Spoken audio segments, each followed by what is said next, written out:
Welcome all of you.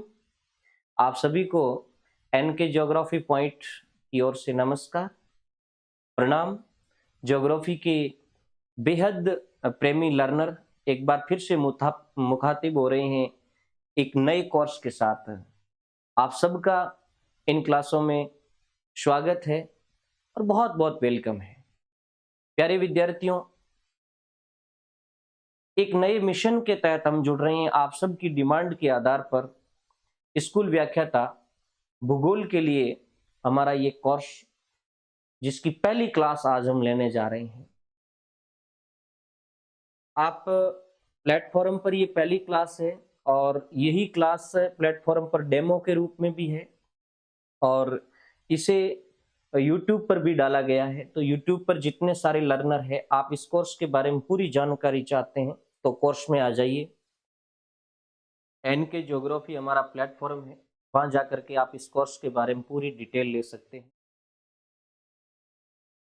प्यारे विद्यार्थियों, हमारी ये कोशिश रहेगी कि करीबन 400 क्लासों में हम आगे, लगभग मेरा पूरा जो कैलकुलेशन है वो 400 घंटे की क्लासें होगी मिनिमम।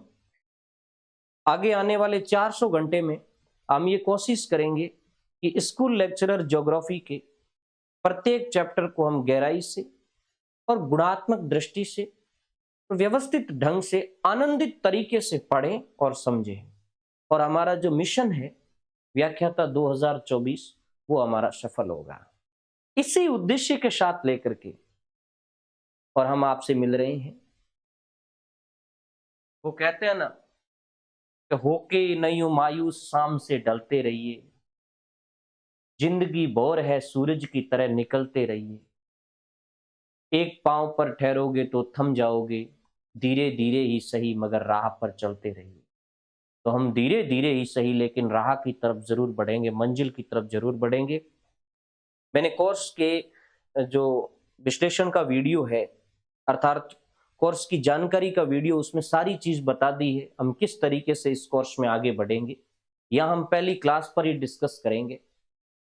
और जो हमारी पहली क्लास रहने वाली है, क्योंकि स्कूल व्याख्याता ज्योग्राफी के सिलेबस को क्लास वाइज अर्थात स्तर वाइज बांटा गया है। सीनियर लेवल का अलग चैप्टर है, ग्रेजुएशन लेवल का अलग है और पीजी लेवल का अलग चैप्टर है। उसमें भी फिजिकल को, ह्यूमन को, इंडिया और राजस्थान के पार्ट्स को और दर्शन को अलग अलग पार्टों में डाला है। मैं बाकी वाले जो गाइड्स और जो भी इंस्टीट्यूट्स और ऑफलाइन क्लासेज होती है उनसे हट करके अलग तरीके से मैं आपको पढ़ाने की कोशिश करूंगा।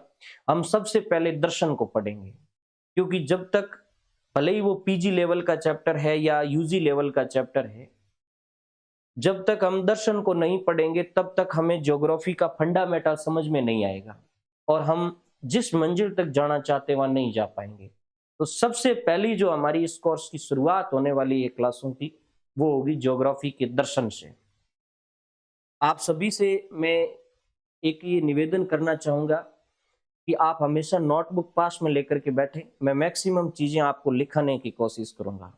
और दूसरा, ये बुक विश्लेषण भी मैंने आपको साथ में दिया है, तो मैं आपको बुक की बात करूंगा। जो हमारा ज्योग्राफिकल थॉट चलेगा, भौगोलिक दर्शन पर हम डिस्कस करेंगे। एक मिनट।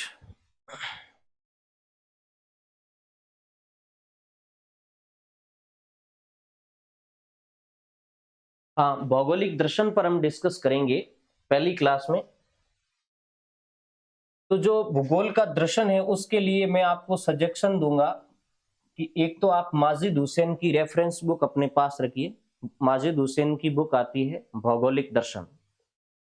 माजिद हुसैन के अलावा आप कोटा ओपन यूनिवर्सिटी की पीजी में चलने वाली जो भौगोलिक चिंतन का इतिहास या भौगोलिक चिंतन है, वो बुक भी आप रेफरेंस के रूप में ले सकते हैं। उन दोनों बुकों को अपने पास रखिए। मैक्सिमम चीजें उसके अंदर आपको मिलेगी, कुछ चीजें होगी जो इधर उधर की बुकों से मैंने भी ढूंढ करके लाया हूं। मैं बाई नोट्स आपको लिखवाने की कोशिश करूंगा। और यदि आप, बहुत सारे बच्चों ने कहा सर गाइड कौन सी खरीदें, यदि आप रेफरेंस बुक के बजाय गाइड लाना ही चाहते हैं तो मैं बेशक कहूंगा कि आप लाइए गाइड। आप मार्केट में जाइए, जिस गाइड की लैंग्वेज आपको अच्छी लगती, भाषा समझ में आती, वो ले आइए।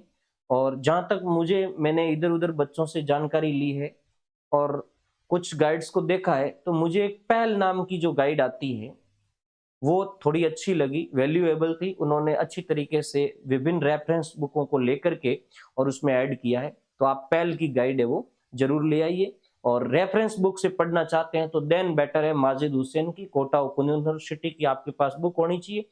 यदि आपके पास माजिद हुसैन की नहीं है और कोई दूसरी है तो भी चलता है, लेकिन उनकी लैंग्वेज आपको समझ में आनी चाहिए। बाकी जितने भी स्टैंडर्ड ऑथर है वो सब एक जैसे लिखते हैं।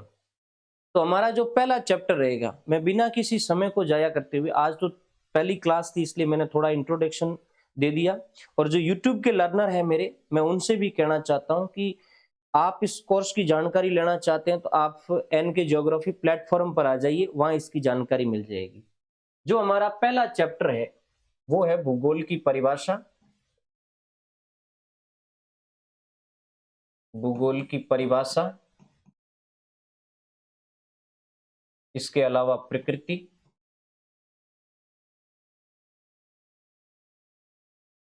विषय क्षेत्र, विषय क्षेत्र और उद्देश्य, ये चैप्टर है। इसको हम सबसे पहले पढ़ेंगे। तो आप भी हेडिंग डाल दीजिए, भूगोल, परिभाषा, प्रकृति, विषय क्षेत्र और उद्देश्य। और इस क्लास के अंदर मैं परिभाषा पर डिस्कस करूंगा और इसके अलावा यदि समय रहा तो हम उद्देश्य पर भी डिस्कस करेंगे या प्रकृति पर डिस्कस करेंगे। लेट अस गो। आप अच्छी तरीके से तैयार हैं, इस मिशन के लिए तैयार है कि मुझे 2024 में व्याख्याता बनना है। आप अपनी नोटबुक निकाल दीजिए। भूगोल, हाँ अभी लिखना कुछ नहीं है, जो बात लिखने की होगी मैं नोट करवा दूंगा या याद रखने योग्य ऐसी चीजें मैं बता दूंगा आपको।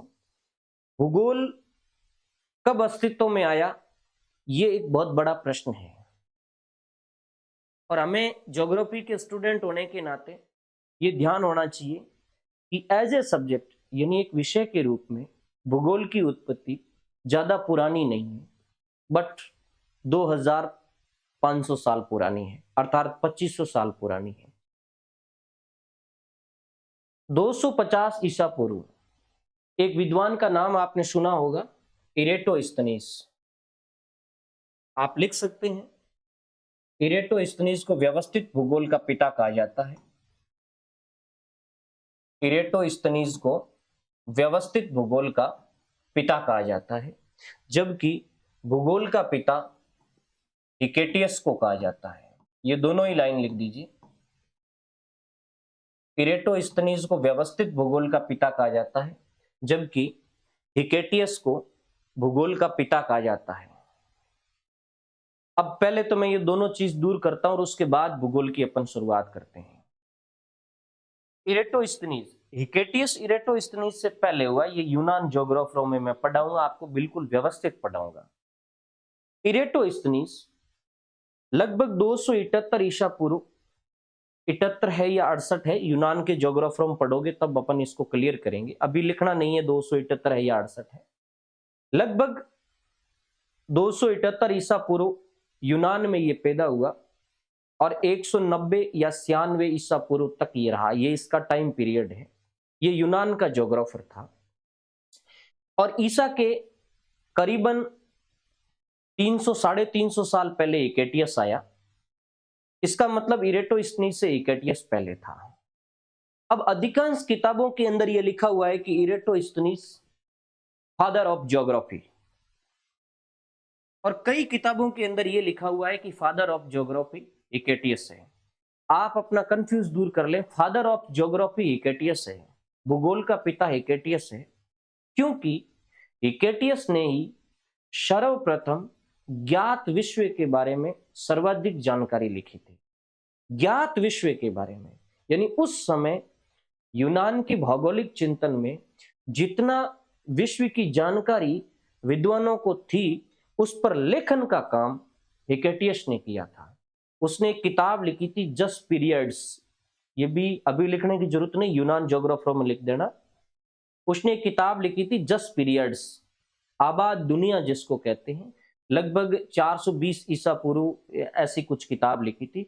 उस किताब में उन्होंने तात्कालीन समय के यूरोप के क्षेत्र, लीबिया अर्थात अफ्रीका के क्षेत्र और इधर एशिया के कुछ क्षेत्रों का अच्छा वर्णन किया था। इसलिए ज्योग्राफर हिकेटियस को भूगोल का पिता मानते हैं।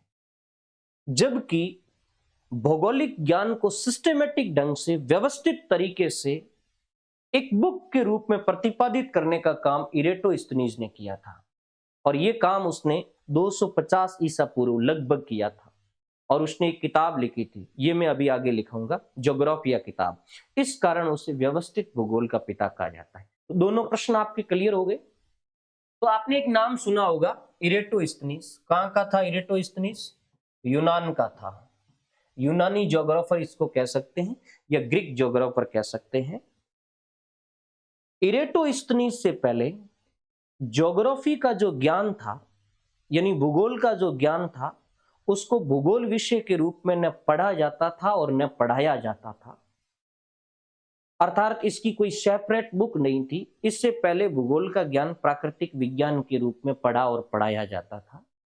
लगभग 250 ईसा पूर्व मिस्र का एक शहर था अलेक्जेंडरिया। ये कहानी याद रखना, इसको आप अपने हिसाब से लिख ही सकते हैं। 250 ईसा पूर्व मिस्र के शहर अलेक्जेंडरिया की वेधशाला में विद्वानों का एक सम्मेलन होता है, या विद्वान इकट्ठे होते हैं। और उस समय इरेटोस्थनीज नामक यूनानी ज्योग्राफर भी वहां होता है, और उन्होंने एक प्रस्ताव रखा कि पृथ्वी और उससे जुड़ी घटनाओं को एक अलग विषय के रूप में पढ़ा और पढ़ाया जाना चाहिए। किसकी बात करी उसने? पृथ्वी और उससे जुड़ी घटनाएं और तथ्य। उसने कहा कि भी प्राकृतिक विज्ञान के अंदर बहुत सारी बातें पढ़ी और पढ़ाई जाती है। प्राकृतिक विज्ञान के अंदर जो पृथ्वी और उससे जुड़ी हुई घटनाओं का अध्ययन है, उसको एक अलग विषय के रूप में मान्यता दी जानी चाहिए। तो वहां जब डिस्कस हुआ, विचार विमर्श हुआ कि किस विषय के रूप में होना चाहिए, विषय का क्या नाम होना चाहिए, तो इरेटोस्थनीज ने उस विषय का नाम या उस विषय वस्तु का नाम ज्योग्राफी सुझाया था। तो ये जो ज्योग्राफी शब्द है, ये इरेटोस्थनीज की देन है। अब प्रश्न क्या बनता है कि ज्योग्राफी शब्द की उत्पत्ति कैसे हुई? ज्योग्राफी एक अंग्रेजी वर्ड है। अब आप लिख दो, ज्योग्राफी शब्द ग्रीक भाषा के दो शब्दों से बना है। एक लिखो जियो, GEO, और दूसरा है ग्राफिन, GRAPHIEN।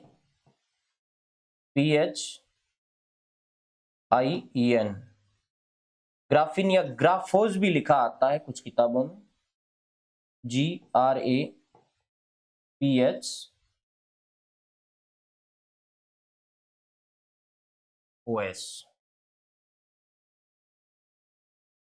ज्योग्राफी शब्द ग्रीक भाषा के दो शब्दों जियो और ग्राफिन, GRAPHEIN लिखना, सॉरी, हाँ, EIN। ग्राफिन के ऑब्लिक में ग्राफोज से बना है। जियो मीन होता है पृथ्वी। जियो का अर्थ है पृथ्वी और ग्राफिन का अर्थ है वर्णन करना। अतः ज्योग्राफी से तात्पर्य पृथ्वी का वर्णन करना है। आप लिख सकते हैं जो मैं बोल रहा हूं। अतः ज्योग्राफी का अर्थ है पृथ्वी का वर्णन करना। अतः पृथ्वी का वर्णन करने वाला विषय ज्योग्राफी कहलाता है। ये तो होगी ज्योग्राफी शब्द की उत्पत्ति। कोई डाउट नहीं होगा, आप आराम से वीडियो को यदि समझ में नहीं आया तो पुनः वापस ले जाकर के बढ़िया ढंग से समझ सकते हैं। अगली चीज लिखिए, इरेटोस्थनीज ने एक पुस्तक लिखी थी, क्योंकि ज्योग्राफी की उत्पत्ति उस पुस्तक से ही मानी जाती है। उसने एक पुस्तक लिखी थी ज्योग्राफिया, GEOGRAPHIA। इरेटोस्थनीज ने एक पुस्तक लिखी ज्योग्राफिया, और यहीं से ज्योग्राफी की उत्पत्ति मानी जाती है। ये प्रश्न तो हो गया भूगोल और उसकी उत्पत्ति से जुड़े हुए प्रश्न हैं। अब बिना किसी दूसरी चीजों पर हम गए, क्योंकि हम सिलेबस टू सिलेबस चलेंगे। अगला सीधा आप हेडिंग डाल दीजिए भूगोल की परिभाषा। नेक्स्ट जो अपना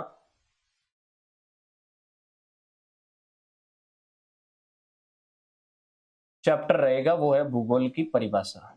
अब यहां ध्यान से सुनो। परिभाषा विद्वान का कहा गया कथन है, यानी परिभाषा को आप अपने तरीके से तोड़ मरोड़ करके पेश नहीं करोगे।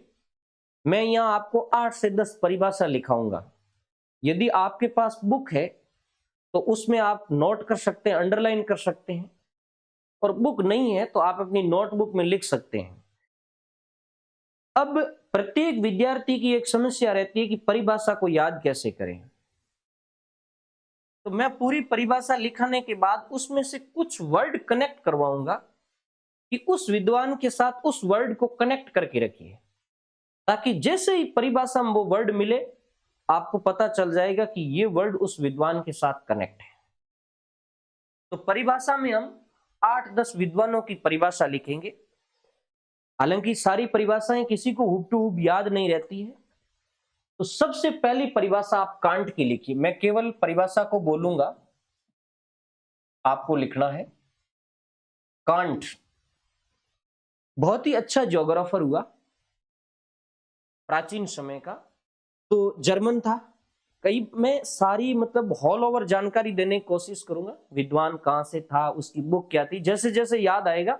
समय बीतने के साथ जब ये कोर्स पूरा होगा तो आपको ऐसी फीलिंग होगी कि मेरी ज्योग्राफी सबसे स्ट्रांग है और ज्योग्राफी के किसी भी पार्ट्स को हमने पीछे नहीं छोड़ा, ऐसा आपको फीलिंग होगा।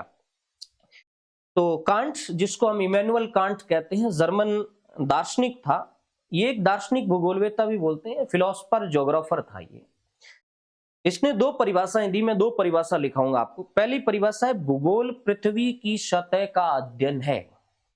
केवल सिंपल सी परिभाषा दी इसने कि भूगोल पृथ्वी की सतह का अध्ययन है।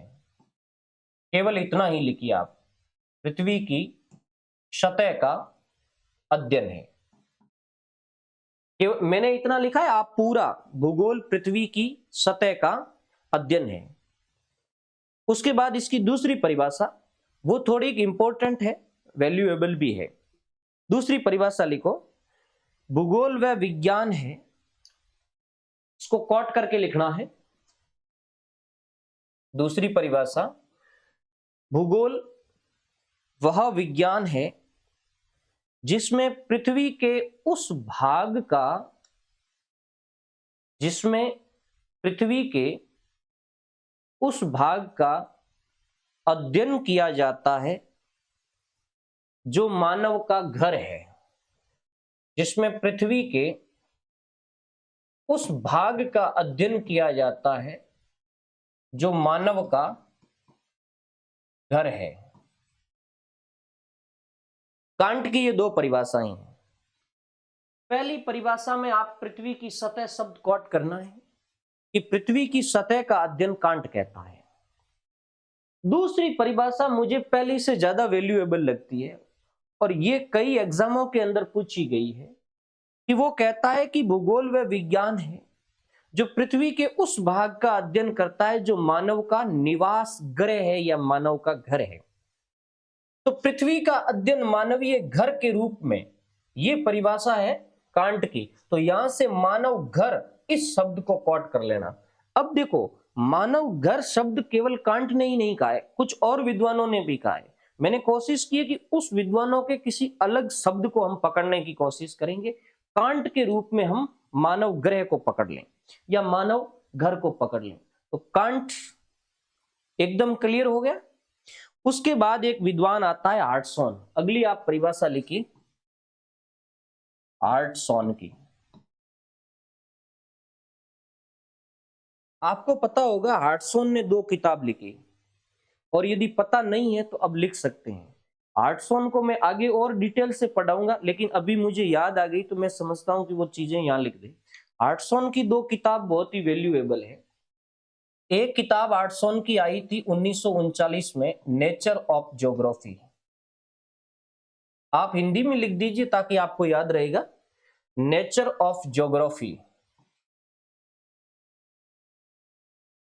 ये किताब आई थी 1939 में। एक किताब आई थी 1959 में, द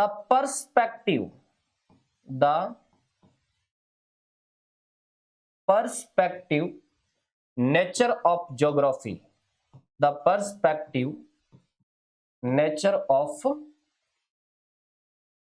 ज्योग्राफी, ये मैंने हिंदी में लिखा है, the perspective nature of geography. ये दो किताबें हार्टसॉन की बहुत ही शानदार किताबें हैं। अब देखो, हार्टसॉन ने जो बहुत ही वैल्यूएबल परिभाषा दी थी, उसका दो जगह अलग अलग लिखा हुआ है। एक जगह लिखा हुआ है, माजिद हुसैन में ही लिखा उसने, एक जगह उसने लिखा है कि यह परिभाषा 1939 में दी गई। यदि ये परिभाषा बीसी जाट लिखता है, बीसी जाट अपनी किताब में लिखता है कि ये परिभाषा 1939 में दी गई। तो यहां से मुझे लगता है कि एक प्रश्न आपका ये बन सकता है कि ये परिभाषा किस पुस्तक में आई। लेकिन जहां तक मैं समझता हूं कि ये परिभाषा the perspective nature of geography में लिखी गई थी, क्योंकि जब आप हार्टसन को स्पेसिफिक पढ़ोगे, हार्टसन ने उस किताब के अंदर वो परिभाषा दी है, तो आपको कंफ्यूज नहीं होना चाहिए। हालांकि ये बहुत डीप पर्सन है, फिर भी यदि आ जाए कि ज्योग्राफी की ये परिभाषा हार्टसन ने अपनी किस बुक में लिखी, तो the perspective nature of geography में लिखी। अब यदि आपको सन पूछ ले तो सन 1939 मत लिखना, 1959 लिखना, क्योंकि बीसी जाट ने 1939 लिखा है, लेकिन नीचे जो रेफरेंस दिया है अपनी बुक में वो the perspective nature of geography का दिया है। तो the perspective nature of geography है, ये 1959 में लिखी गई थी। तो मैं उस झमेले में आपको नहीं ले जाना चाहता हूं। ये दो किताब बताने का मेरा उद्देश्य था कि ये दो किताब हार्टसन ने लिखी है। अब हम हार्टसन की परिभाषा पे आ जाते हैं। ये सन 1 को अपन भूल जाते हैं कि हार्टसन ने कहा क्या है, ये चीज वैल्यूएबल है। तो हार्टसन ने अपनी परिभाषा दी है कि भूगोल, आप लिखिए, सारे चीज मैं यहां लिखूंगा नहीं, आप लिखिए, भूगोल भूतल के परिवर्तनीय लक्षणों का, भूगोल भूतल के परिवर्तनीय के ऑब्लिक में आप लिख दो विविध, परिवर्तनीय ऑब्लिक विविध लक्षणों का सही, व्यवस्थित, क्रमबद्ध, तार्किक, वैज्ञानिक वर्णन एवं व्याख्या करने वाला विषय है। सही, व्यवस्थित, तार्किक, वैज्ञानिक वर्णन करने वाला, वर्णन एवं व्याख्या करने वाला विषय है। बहुत ही शानदार परिभाषा है ये हार्टसन की। अब देखो, यहां आपको ये परिभाषा बहुत ही अच्छी है, ये याद भी बढ़िया तरीके से रह जाएगी। ये जो शब्द है व्यवस्थित, तार्किक और वैज्ञानिक, ये दूसरे कोई ऑथर यूज नहीं करते हैं, दूसरे कोई दार्शनिक यूज नहीं करते हैं। तो बस इसमें से आपको पकड़ लेना है कि भाई हार्टसन ही खतरनाक बात करता है, जो भूगोल के ज्ञान को व्यवस्थित बताता है, तार्किक बताता है, वैज्ञानिक बताता है। किसके ज्ञान की बात कर रहा है ये? भूतल की। तो ये भूतल शब्द तो अपने आप आ ही जाएगा।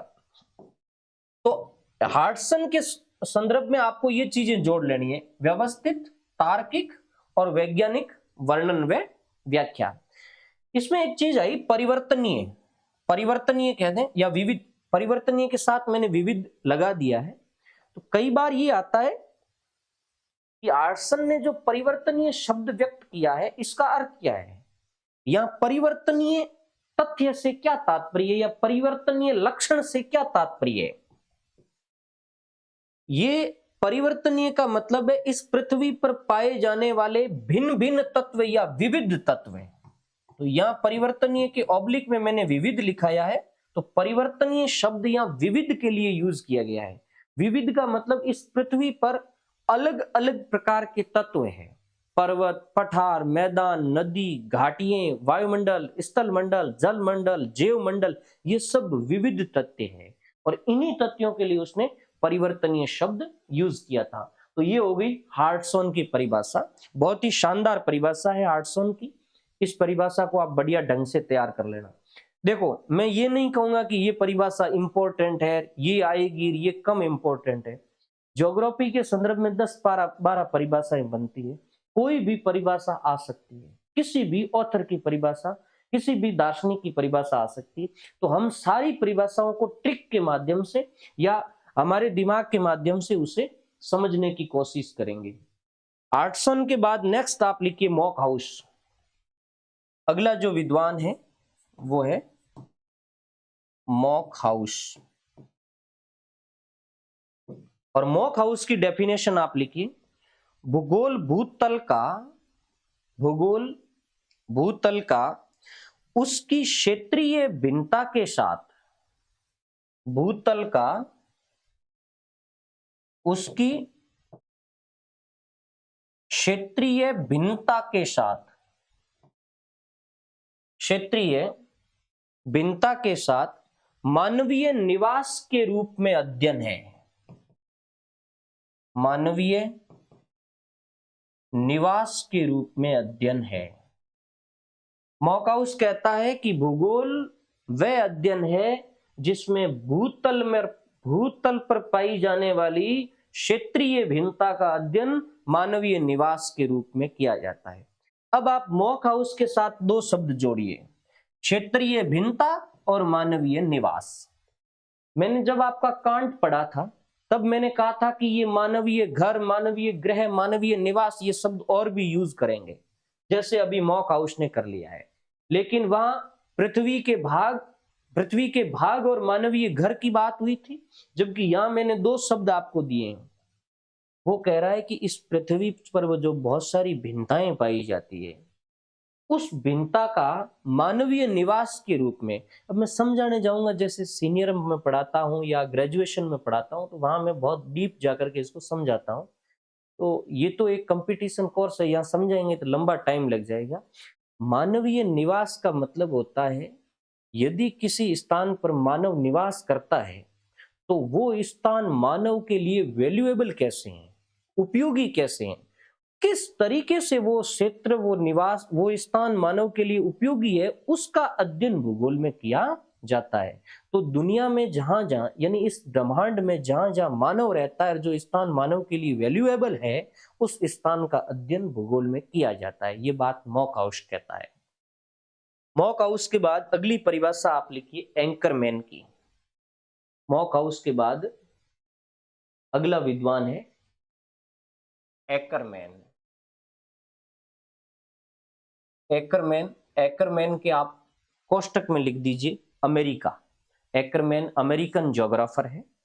एकरमैन की आप परिभाषा लिखिए कि भूगोल वह विज्ञान है, भूगोल वह विज्ञान है जो भूतल पर व्याप्त मानवता, भूगोल वह विज्ञान है जो भूतल पर व्याप्त मानवता ऑब्लिक मानव समूह भी लिख दीजिए आप, भूतल पर व्याप्त मानवता और प्राकृतिक पर्यावरण के प्राकृतिक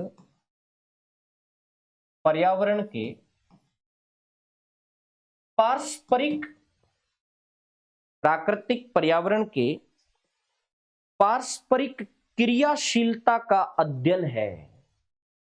पारस्परिक क्रियाशीलता का अध्ययन है। एकरमैन क्या कहता है कि भूगोल एक विज्ञान है इसमें आपको दो शब्द ध्यान रखना है। वो ये कहता है कि भूगोल वह विज्ञान है जो पृथ्वी पर पाई जाने वाली मानवता और प्राकृतिक पर्यावरण, इन दोनों के बीच में जो क्रियाशीलता है या अंतःक्रिया है उसका अध्ययन है। अर्थात इस पृथ्वी पर एक तरफ पर्यावरण है अर्थात प्रकृति है और दूसरी तरफ मानव समूह है अर्थात मानवता है। इन दोनों के बीच में जो को रिलेशन है, सह संबंध है, इंटरेक्शन होता है एक दूसरे से, जो क्रिया होती है वो क्या क्रिया है, क्यों होती है, उसका परिणाम क्या रहता है, कारण क्या है, इस सब का अध्ययन करता है वो विज्ञान भूगोल है। ये कौन कहता है? एंकरमैन कहता है। तो एंकरमैन के लिए दो शब्द जोड़ दे।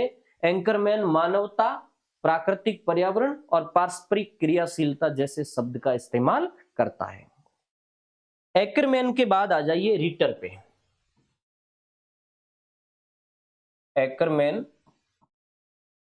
एंकरमैन के बाद रीटर की परिभाषा लिखिए। रीटर कहता है कि भूगोल व विज्ञान है, थोड़ा स्पीड से लिखें क्योंकि अपना टाइम लंबा हो जाएगा। भूगोल व विज्ञान है जो पार्थिव लक्षणों, भूगोल व विज्ञान है जो पार्थिव लक्षणों, घटनाओं तथा उनके मध्य अंतर संबंधों, पार्थिव लक्षणों, घटनाओं तथा उनके मध्य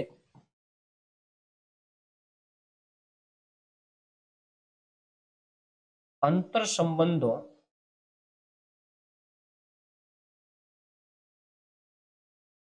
का विस्तृत वर्णन स्वतंत्र पृथ्वी के रूप में किया जाता है। का विस्तृत वर्णन स्वतंत्र पृथ्वी के रूप में किया जाता है। ये रीटर की परिभाषा है। रीटर की परिभाषा, रीटर क्या कह रहा है? रीटर कह रहा है कि भूगोल एक विज्ञान है, उसमें किसका अध्ययन है कि पार्थिव लक्षण। पार्थिव लक्षण का मतलब हो गया इस पृथ्वी पर पाए जाने वाले समस्त भौतिक लक्षण, जैसे पर्वत, पठार, मैदान, नदी, घाटी, वनस्पति, जीव, ये सब पार्थिव लक्षण। इनके और इस पृथ्वी पर जो घटनाएं घट रही है, जैसे मानव कार्य कर रहा है या प्राकृतिक घटनाएं घट रही है, उसके बीच में क्या को रिलेशन है उसका विस्तृत रूप से वर्णन करता है और एक स्वतंत्र पृथ्वी के रूप में करता है। इसका मतलब वो पूरा अध्ययन पृथ्वी के संदर्भ में अध्ययन है। तो आप रीटर के संदर्भ में दो चीजें पकड़ लो।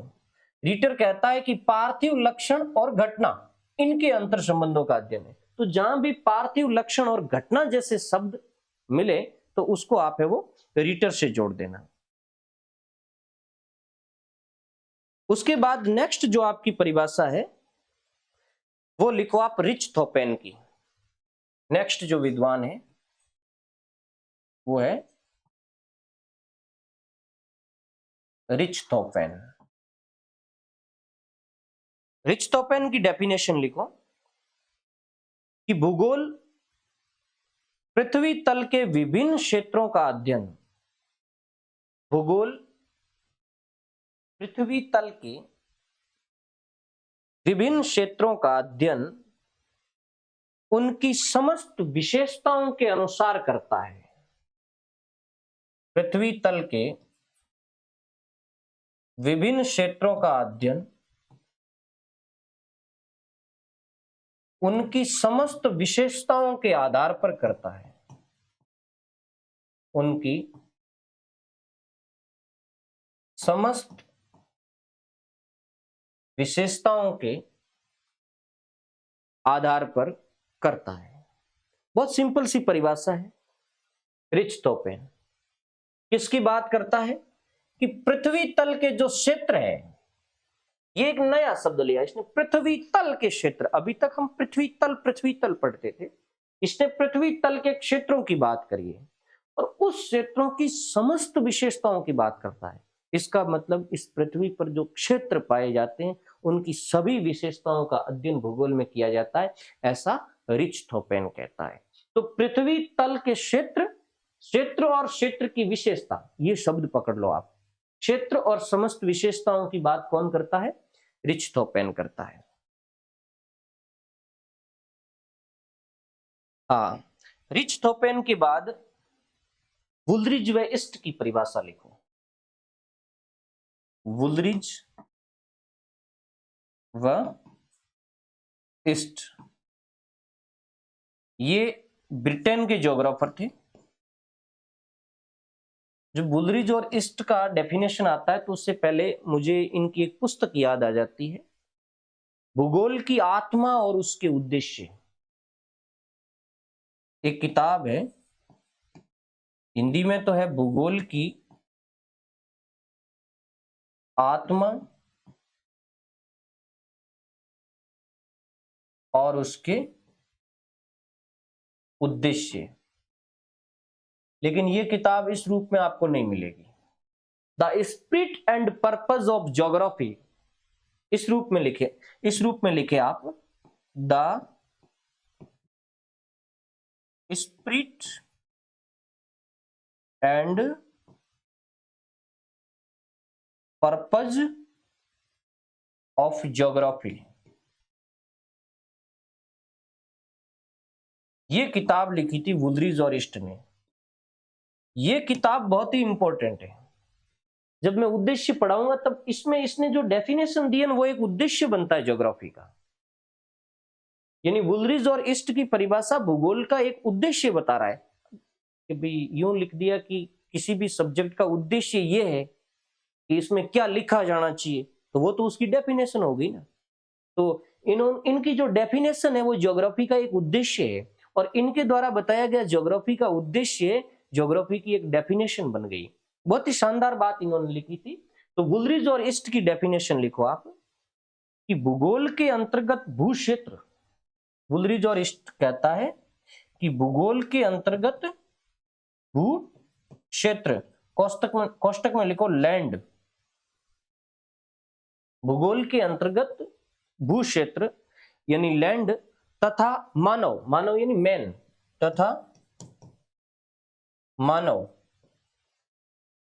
मैन, भू क्षेत्र तथा मानव का अध्ययन किया जाता है।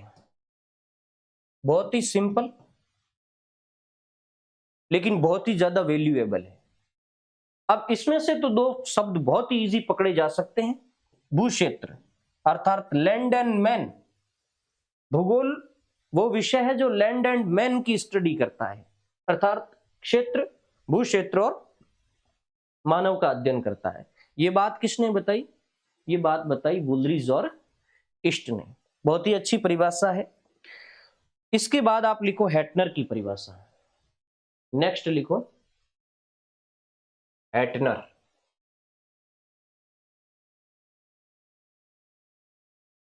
हैटनर ज्योग्राफी में काफी चर्चित रहा है और हैटनर की परिभाषा से ही बहुत सारे प्रश्न निकलेंगे।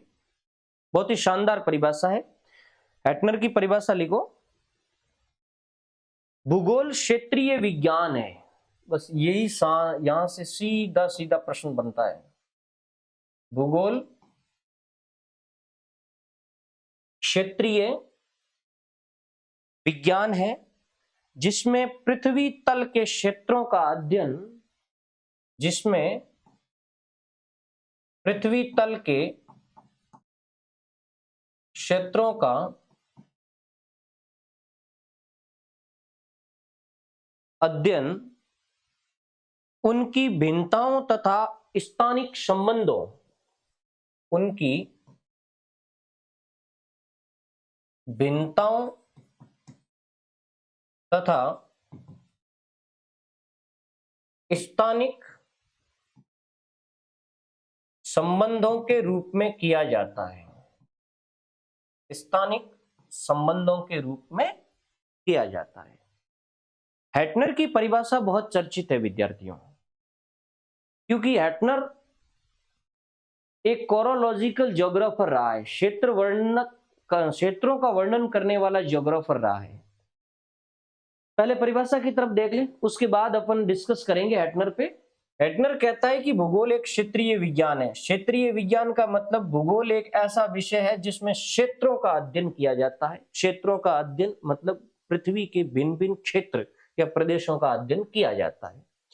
इन क्षेत्रों का जो अध्ययन है वो क्षेत्र की भिन्नताओं, यानी अलग अलग क्षेत्र पर कौन कौन सी भिन्नताएं पाई जाती है उनका, और उन क्षेत्रों की स्थानिक विशेषताएं क्या है, पर्टिकुलर उस क्षेत्र की प्राकृतिक और सांस्कृतिक विशेषता क्या है, उसको कहते हैं हम स्थानिक संगठन। तो भूगोल वो क्षेत्रीय विज्ञान है जो क्षेत्रों का अध्ययन उनकी भिन्नताओं और स्थानिक संबंधों के संदर्भ में या परिप्रेक्ष्य में करता है। जब भी एटनर आए तो क्षेत्रीय विज्ञान शब्द पकड़ लेना। और एक प्रश्न ये भी बनता है कि किसने भूगोल को क्षेत्रीय विज्ञान कहा है, या किसने भूगोल को कोरोलॉजी कहा है। कोरोलॉजी या क्षेत्रवर्णनी विज्ञान, एटनर हो गया। उसके बाद नेक्स्ट परिभाषा आप लिखो ब्रोएक। अगली परिभाषा है ब्रोएक की। ब्रोएक अमेरिकन ज्योग्राफर है, तो ब्रोएक के कोष्टक में लिख दीजिए अमेरिकन। ब्रोएक ने लिखा, नोट करिए, मानवीय संसार के रूप में, सीधा कोष्टक इन्वर्टेड कोमा में लिखिए, मानवीय संसार के रूप में पृथ्वी तल की भिन्नता का, मानवीय संसार के रूप में पृथ्वी तल की भिन्नता का क्रमबद्ध ज्ञान भूगोल है। क्रमबद्ध ज्ञान भूगोल है। कौन कहता है? ब्रोएक। क्या कहता है कि भूगोल क्या है? भूगोल में वो अध्ययन है जो मानवीय संसार के रूप में पृथ्वी तल की भिन्नता का क्रमबद्ध वर्णन है। तीन शब्द आए, एक मानवीय संसार, पृथ्वी तल पर भिन्नता और क्रमबद्ध ज्ञान। अब मानवीय संसार पहले और भी शब्द यूज हुआ है, मानवीय ग्रह, मानवीय घर, लेकिन पृथ्वी तल की भिन्नता और क्रमबद्ध ज्ञान, ये दोनों शब्द साथ में जुड़ेंगे। पृथ्वी तल की भिन्नता और क्रमबद्ध ज्ञान, ये ब्रोएक से रिलेटेड है। हाँ, क्रमबद्ध, व्यवस्थित, वैज्ञानिक, तार्किक, हार्टसन भी बात करता था, लेकिन उसमें अकेला क्रमबद्ध नहीं था, उसमें वैज्ञानिक, व्यवस्थित, तार्किक, वो सब वर्णन और व्याख्या था, वो हार्टसन का था। लेकिन मानवीय संसार के साथ क्रमबद्ध और प्राकृतिक या पृथ्वी के तल जैसे शब्द जुड़ते हैं तो वो ब्रोएक के हैं।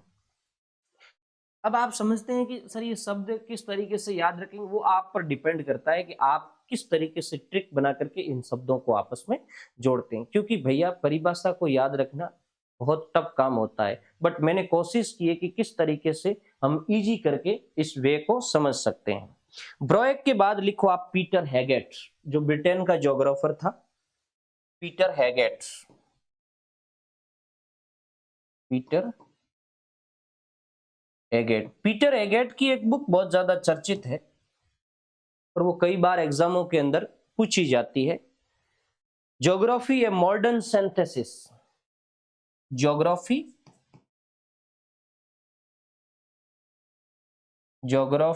A modern synthesis. ये बुक है जो पीटर हैगेट की है, और इस बुक में उसने एक परिभाषा लिखी, आप परिभाषा लिखी कि भूगोल व विज्ञान है। पीटर हैगेट कहता है कि भूगोल व विज्ञान है जिसके अंतर्गत पृथ्वी तल पर, भूगोल व विज्ञान है जिसके अंतर्गत पृथ्वी तल पर मानव एवं वातावरण के पारिस्थितिकी तंत्र, मानव एवं वातावरण के पारिस्थितिकी तंत्र तथा प्रदेशों के स्थानिक तंत्र तथा प्रदेशों के स्थानिक तंत्र की संरचनाओं एवं पारस्परिक क्रियाओं का अध्ययन किया जाता है। की संरचनाओं एवं पारस्परिक क्रियाओं का अध्ययन किया जाता है। बहुत ही लंबी परिभाषा है, लेकिन याद रखना बहुत ही आसान है। पीटर हैगेट से आपको केवल 2 शब्द पकड़ने हैं। पीटर हैगेट कहता है कि एक तो वो मानव और वातावरण के पारिस्थितिकी तंत्र शब्द का इस्तेमाल करता है। वो कहता है कि पृथ्वी तल पर मानव, वातावरण, पारिस्थितिकी तंत्र और प्रदेशों के स्थानिक तंत्र, इनकी संरचनाओं और पारस्परिक क्रियाओं का अध्ययन है वो भूगोल है। अब आपको शब्द पकड़ने हैं 2। एक तो पकड़ना है मानव, वातावरण, पारिस्थितिकी तंत्र। पारिस्थितिकी तंत्र पकड़ लो तो भी चलेगा। पारिस्थितिकी तंत्र और प्रदेशों का स्थानिक तंत्र, ये 2 शब्द पकड़ लो। ये जो स्थानिक तंत्र और पारिस्थितिकी तंत्र की बात करता है, ये पीटर हैगेट है। अब आगे झमेला, संरचना, पारस्परिक क्रिया विरिया, उनको आप छोड़ दो। ये हो गई पीटर हैगेट की परिभाषा। उसके बाद अगली लिखो टाफे की परिभाषा। ये अंतिम परिभाषा है। जहां तक मैंने पूरा प्रयास किया है मैक्सिमम परिभाषाओं को सम्मिलित करने का। अगला विद्वान है टाफे। टाफे की परिभाषा लिखिए। टाफे के अनुसार भूदर्शन ऑब्लिक भूगोल। टाफे के अनुसार भूदर्शन ऑब्लिक भूगोल में समसामयिक स्थानिक संगठन में समसामयिक स्थानिक संगठन, उनके प्रारूप और प्रक्रमों का अध्ययन किया जाता है। उनके प्रारूप और प्रक्रमों का अध्ययन किया जाता है। टाफे की परिभाषा बहुत ही लेटेस्ट परिभाषा और आराम से समझ रखने लायक है। टाफे ज्योग्राफी को मॉडर्न टाइप में डालता है और वो एक मॉडर्न डेफिनेशन देता है। टाफे कहता है कि भूगोल समसामयिक स्थानिक संगठन का अध्ययन है। भूगोल किसका अध्ययन है? समसामयिक स्थानिक संगठन। स्थानिक संगठन ज्योग्राफी में एक कंसेप्ट है, हालांकि बहुत गहरा कंसेप्ट है। आगे हम इसको जब सिलेबस में आएगा वहां पढ़ेंगे। ये एक मॉडर्न कंसेप्ट है ज्योग्राफी का कि कोई भी प्रदेश चाहे राजनीतिक, भौतिक, सांस्कृतिक कैसा भी हो, किसी भी प्रदेश के अंदर विभिन्न तरह की क्रियाओं से, मानवीय क्रियाओं से एक जटिल संरचना विकसित होती है। प्राकृतिक और मानवीय क्रियाओं के चलते एक प्रदेश में जटिल संरचना विकसित होती है, जिसके अंदर उसके प्राकृतिक लक्षण भी आते हैं, जैसे पर्वत, पठार, मैदान, नदी, घाटियां। उस पर मानवीय क्रियाओं जैसे सड़कों का निर्माण, रेलवे का निर्माण, नगर बसाना, कल कारखाने, खेत खलियान, इन सब को मिलकर के एक विशिष्ट भूदृश्य विकसित होता है। और वो जो स्थान है, वो जो प्रदेश है, वो प्रदेश अपने निकटवर्ती प्रदेश से उन भौतिक और सांस्कृतिक विशेषताओं में अलग हो जाता है। इसलिए एक मॉडर्न टाइम में एक प्रदेश के उस भौतिक और सांस्कृतिक समुच्चय के लिए एक शब्द यूज कर लिया गया, स्थानिक संगठन।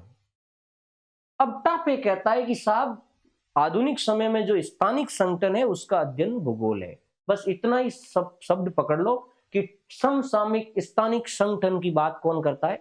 टाफे करता है। वो कहता है कि भूगोल समसामयिक स्थानिक संगठन के प्रारूप और प्रक्रम, यानी उसका रूप कैसा है और उसमें कौन कौन से प्रोसेस हो रहे हैं, उसका अध्ययन भूगोल के अंदर किया जाता है।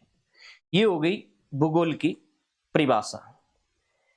अब भूगोल की परिभाषा या भूगोल के अध्ययन से रिलेटेड 2-4 चीजें और है, और वो भी कभी कभार प्रश्न बनते हैं। जर्मन ज्योग्राफर एक शब्दावली यूज करते हैं भूगोल की परिभाषा के लिए। अब परिभाषा के लिए ही कह सकते हैं लैंडस्केप। हालांकि आगे प्रकृति में मैं बताऊंगा, फिर भी आप एक शब्द लिख दीजिए, लैंडस्केप।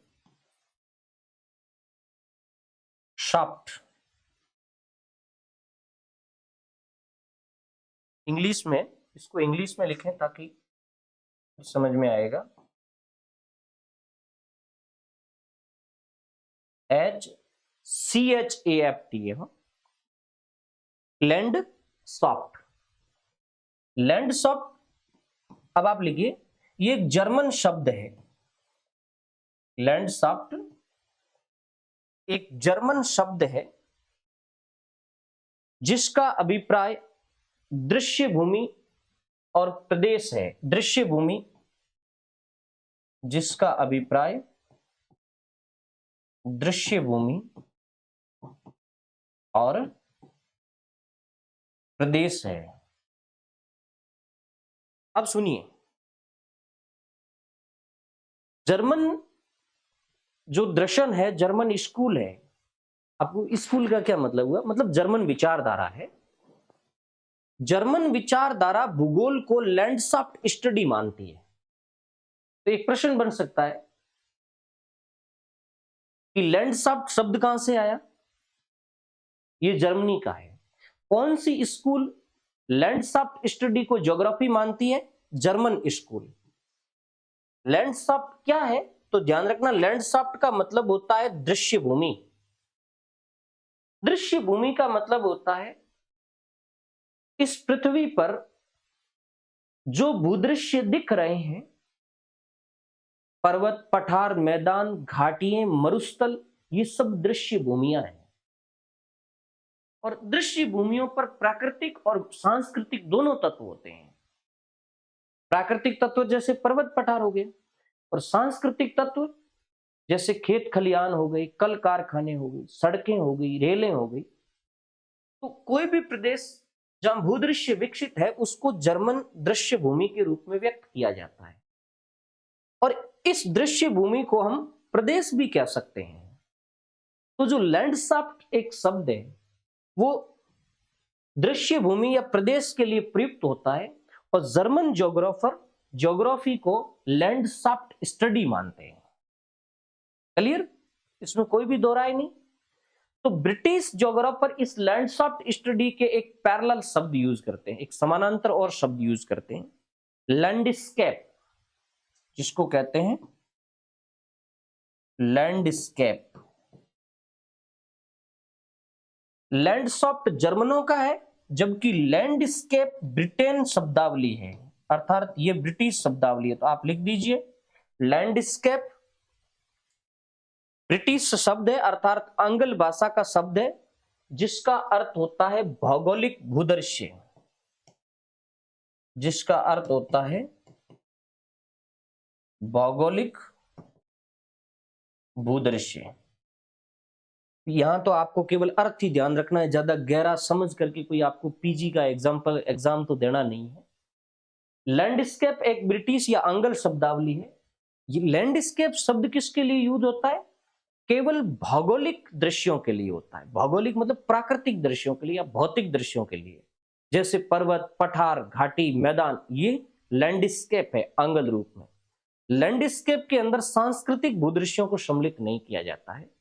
तो जो ब्रिटेन के जो ज्योग्राफर है वो मैक्सिमम ज्योग्राफी को लैंडस्केप स्टडी मानते हैं, जबकि जर्मन लैंडस्केप स्टडी मानते हैं, जिसमें भौगोलिक और सांस्कृतिक दोनों का अध्ययन होगा। जबकि ब्रिटेन के ज्योग्राफर है, मैक्सिमम है, सारे तो है नहीं, मैक्सिमम ज्योग्राफर है वो भौगोलिक भूदृश्यों की बात करते हैं।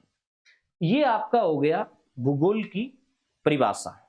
बहुत ही अच्छा चैप्टर है भूगोल की परिभाषा का, और जहां तक मैं समझता हूं इनसे बाहर कोई परिभाषा नहीं के बराबर आएगी। और हाँ, इस परिभाषा से कुछ जुड़े हुए शब्द है, उनके इर्द गिर्द भी जो प्रश्न थे वो अपन ने देखे थे।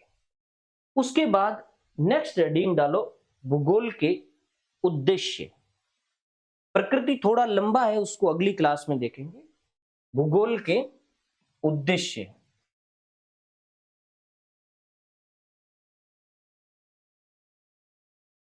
पर्पस। भूगोल के उद्देश्य पर एक बहुत ही अच्छी किताब लिखी थी वुलरिज और ईस्ट ने, जो मैंने पूर्व में आपको बता दी थी, the spirit and purpose of geography.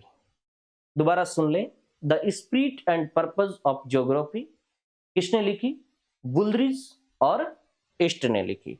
अब एक बात आपके दिमाग में है, कई बार बच्चे कहते हैं कि सर ऑथेंटिक बुकों में भूगोल के उद्देश्य का चैप्टर तो लिखा ही नहीं है।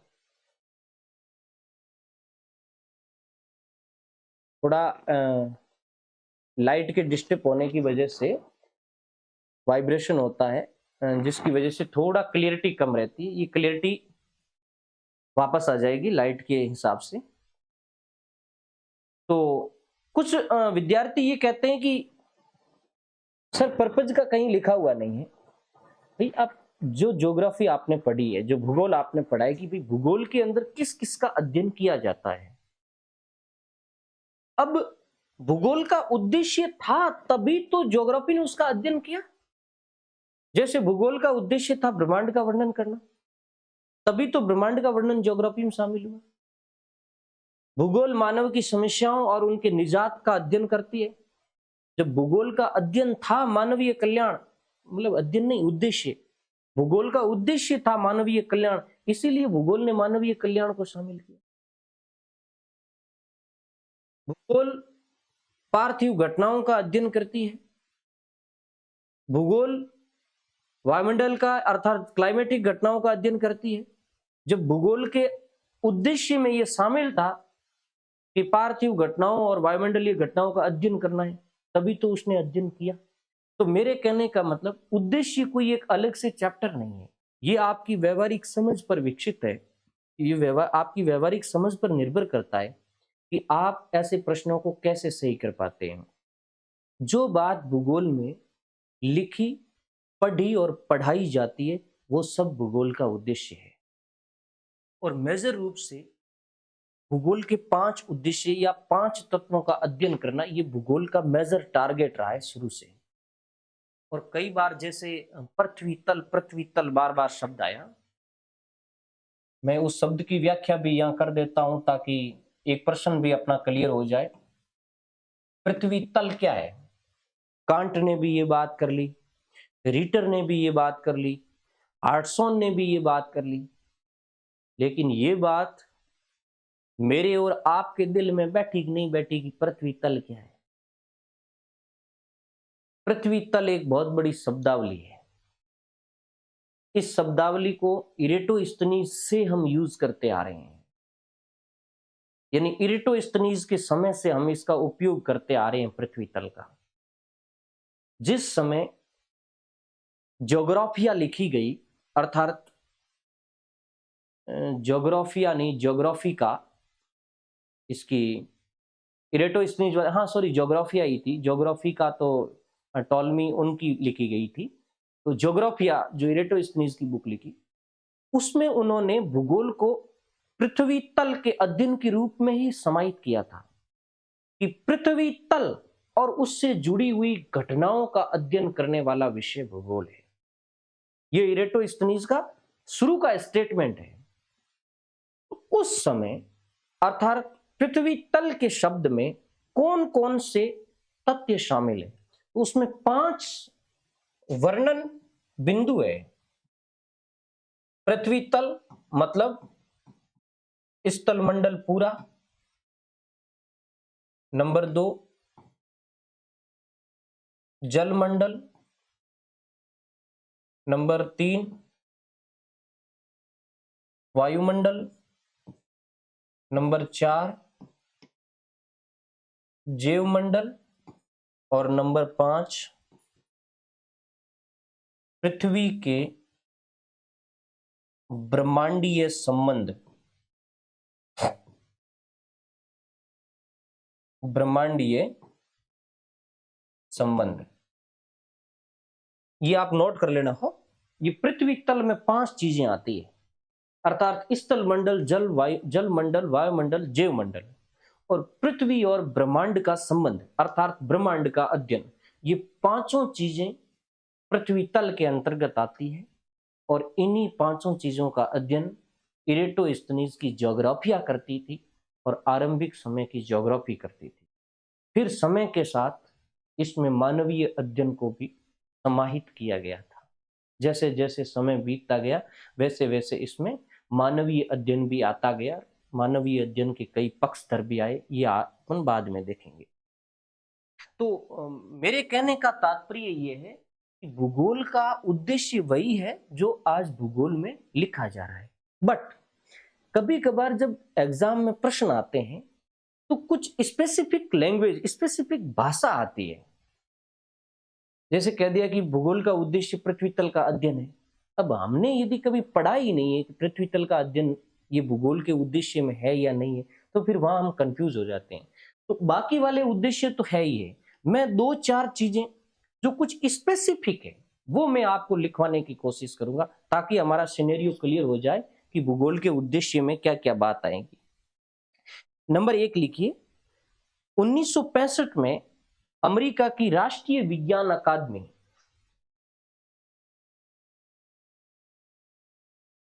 उद्देश्य में नंबर 1 लिखिए, 1965 में अमेरिका की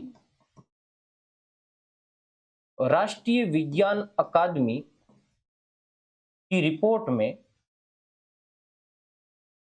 राष्ट्रीय विज्ञान अकादमी की रिपोर्ट में भूगोल के मुख्य उद्देश्यों में, की रिपोर्ट में भूगोल के मुख्य उद्देश्यों में स्थानिक वितरणों तथा स्थानिक संबंधों, स्थानिक वितरणों तथा स्थानिक संबंधों के दृष्टिकोण से मानव प्रणाली का अध्ययन सम्मिलित किया गया। के दृष्टिकोण से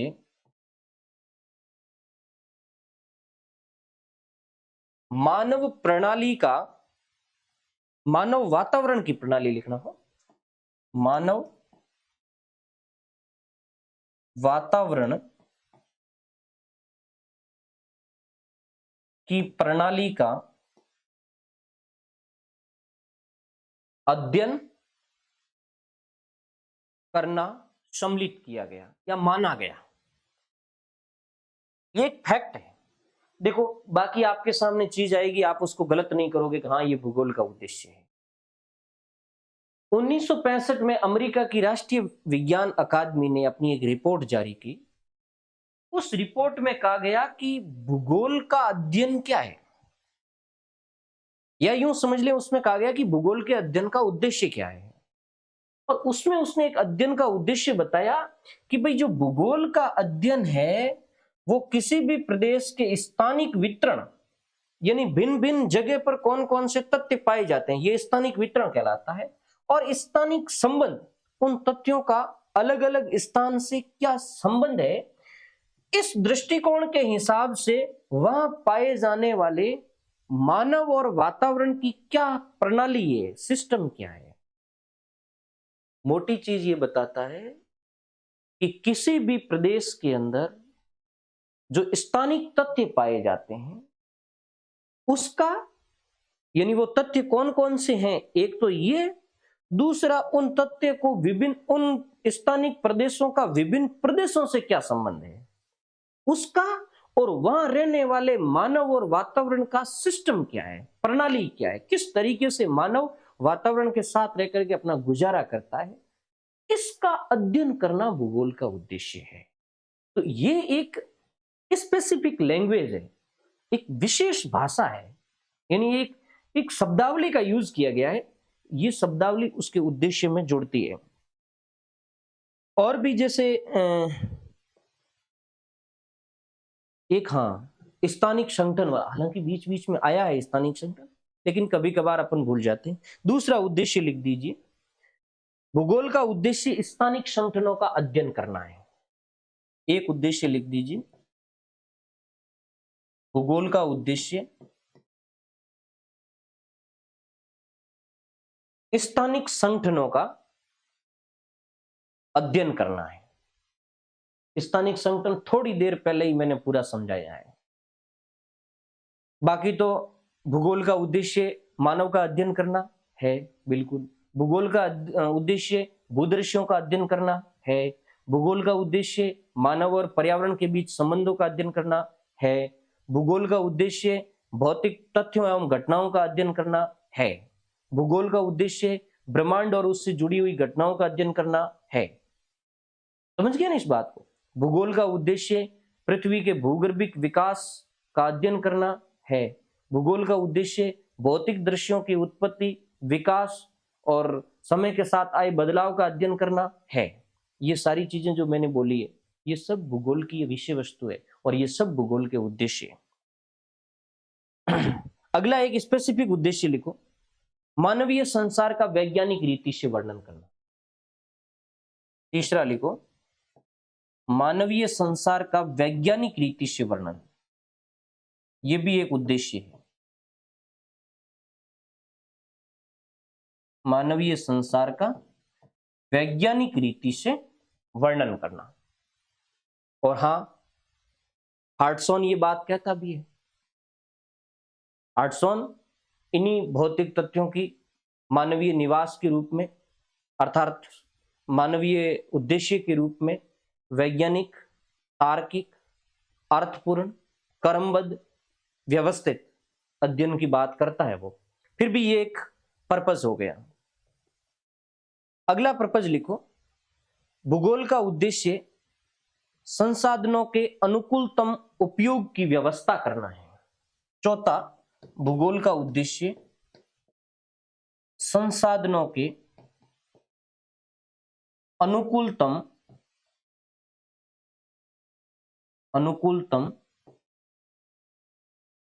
उपयोग की व्यवस्था करना है। संसाधनों के अनुकूलतम उपयोग की व्यवस्था करना, कितनी सुंदर बात लिखी। भूगोल हमें यह भी बताएगा, अर्थात हमें मतलब मानव को यह बताएगा कि किस तरीके से इस पृथ्वी पर पाए जाने वाले संसाधनों का मानवीय हित के रूप में अनुकूलतम इस्तेमाल किया जा सकता है। हाँ, नेक्स्ट लिखो, भूगोल का उद्देश्य भौतिक और मानवीय तत्वों के वितरण का अध्ययन करना है। भूगोल का उद्देश्य भौतिक व मानवीय तत्वों के वितरण का अध्ययन करना है।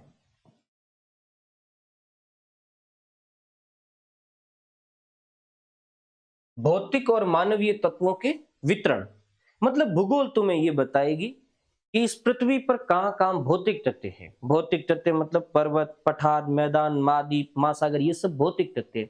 ये दुनिया में कहां कहां पाए जाते हैं, इनका वितरण का स्टडी करना भूगोल का उद्देश्य है।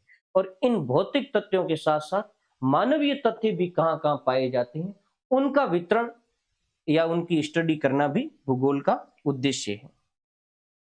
हाँ, और एक उद्देश्य और लिखो, भूगोल का उद्देश्य मानवीय उन्नति के लिए, भूगोल का उद्देश्य मानवीय उन्नति के लिए संसाधनों का उपयोग करना। भूगोल का उद्देश्य मानवीय उन्नति के लिए संसाधनों का उपयोग करना तथा मानवीय उन्नति के लिए योजनाओं का निर्माण करवाना। मानवीय उन्नति के लिए योजनाओं का निर्माण करवाना, ये हो गए भूगोल के उद्देश्य।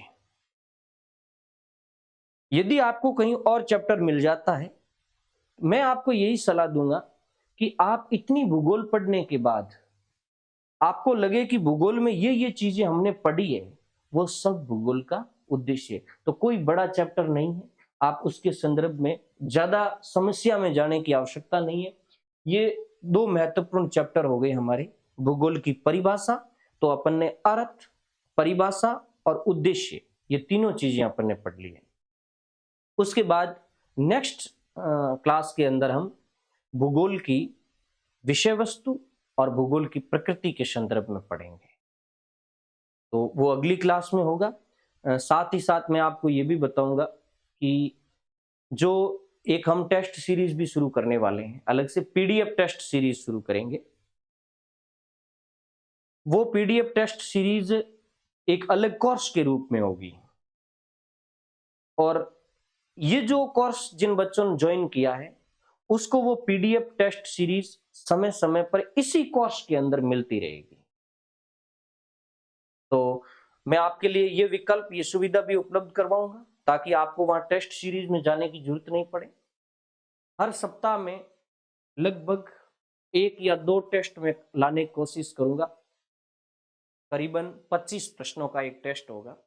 एक सप्ताह के अंदर 2 बार ये टेस्ट हम आयोजित करेंगे। पीडीएफ में आपको प्रश्न उपलब्ध होगा, उसके बाद आंसर की भी उसके नीचे डाली जाएगी।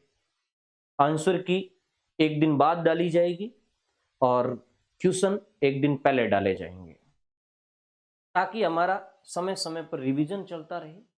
6-7 दिन के बाद जितनी चीजें पढ़ाई हुई है उसकी मैं एक रिवीजन क्लास लेकर के आऊंगा, और वो फटाफट 10-15 मिनट की क्लास होगी जिसमें मैं आपसे फटाफट प्रश्न करूंगा और आप उसका उत्तर देने की कोशिश करेंगे।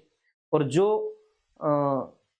टेस्ट सीरीज के प्रश्न होंगे उसका एनालिसिस वीडियो भी मैं डालने की कोशिश करूंगा। बहुत बहुत धन्यवाद। नेक्स्ट क्लास के लिए इस उम्मीद के साथ रहिए, इस आशा के साथ रहिए कि पहली क्लास से अगली क्लास बहुत ही बेहतर और बढ़कर होगी। धन्यवाद।